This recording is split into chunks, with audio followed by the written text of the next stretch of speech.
Right, we've spoken about this a lot on Credlin. The tourism industry we know has been decimated by the COVID pandemic. Travel agents in particular, they are predominantly small businesses and they've borne the brunt of lockdowns and border closures. They were the first to be hit by COVID.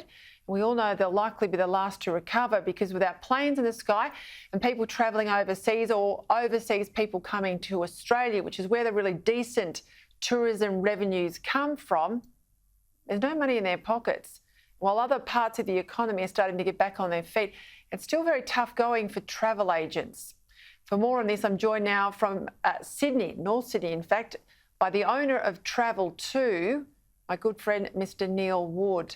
Neil, I wanted to get you on. I mean, we talked to tourism experts and we talked to the associations, the peak bodies that run the tourism sector, but you are absolutely on the front line. You run and own your own business.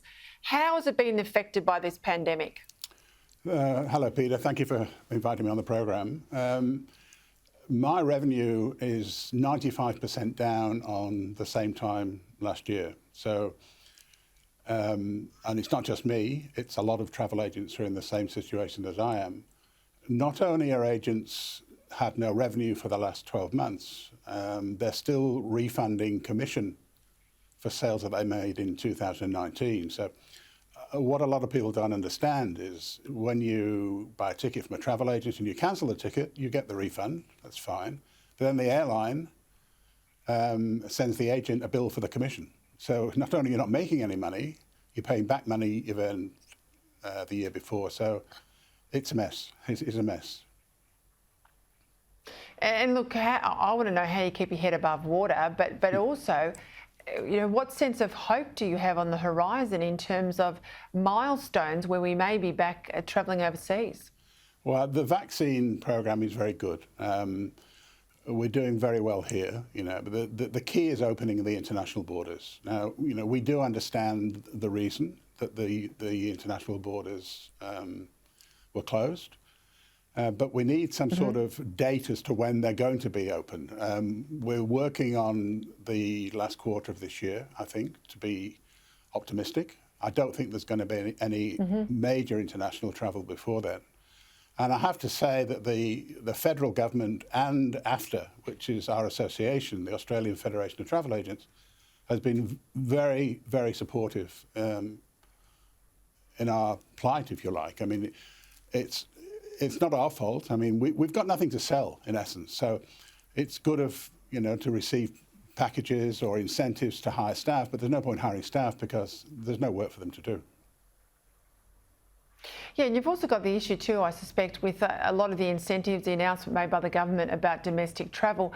I think a lot of people are comfortable enough to book their own domestic travel online. We tend to use our agents when we're going overseas or planning sort of a milestone trip, but the everyday trip to Queensland, most people do that themselves.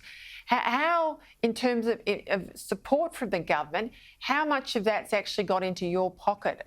JobKeeper goes at the end of next week. Again, what's that sort of ramification for you?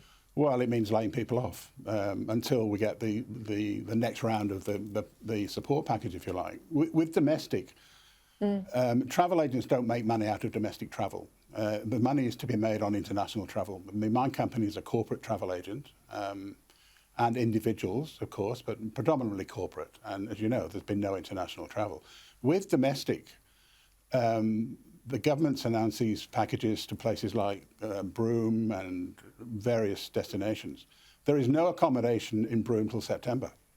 So people who normally would go overseas, who have money, they're staying here and all the accommodation is gone. I mean, it's hard to get into places like Hayman, the Northern Territory. So the incentive is very good and the government's done what it can and the airlines are doing what they can. But there's no point going to, for instance, Broome if you're going to lie on the beach.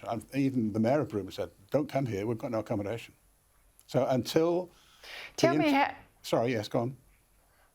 No, you finish, please finish. No, I was just going to say that even the mayor of Broome has said, there's no point in you coming here because you'll be lying on the beach. There's sleeping on the beach, there's no accommodation. Just a quick comment before we go. I mean, I know you talk to a lot of your other fellow businesses out there in the tourism sector. What's it been like for them? Are we seeing businesses go under? We will see businesses go under after JobKeeper finishes, which is on Sunday. The vast majority of travel agents in Australia are small businesses like mine, who are profitable businesses, you know. But I have to reiterate what I said earlier. The government has been very supportive, along with AFTA. So there is, you know, there is light at the end of the tunnel. Before we couldn't even see the mountain with the tunnel in it. Now we can see the light at the end of the tunnel. So as long as we can get support in whatever shape that may be, you know, and they can call it anything they like. As long as we get financial support till the international borders are open, that's the key. But from a domestic, that's the key. All right. Yeah, domestic point of view with the borders. That's the key. Yeah, the international travel, international borders open when it's safe to do so. No point opening them too soon. Otherwise, we're back to square one. Spot on. Neil Wood, I'll keep up the fight when I'm talking to ministers in Canberra, and certainly the Tourism Minister. I'll talk your book. Thank you for your time. Thank you, Peter.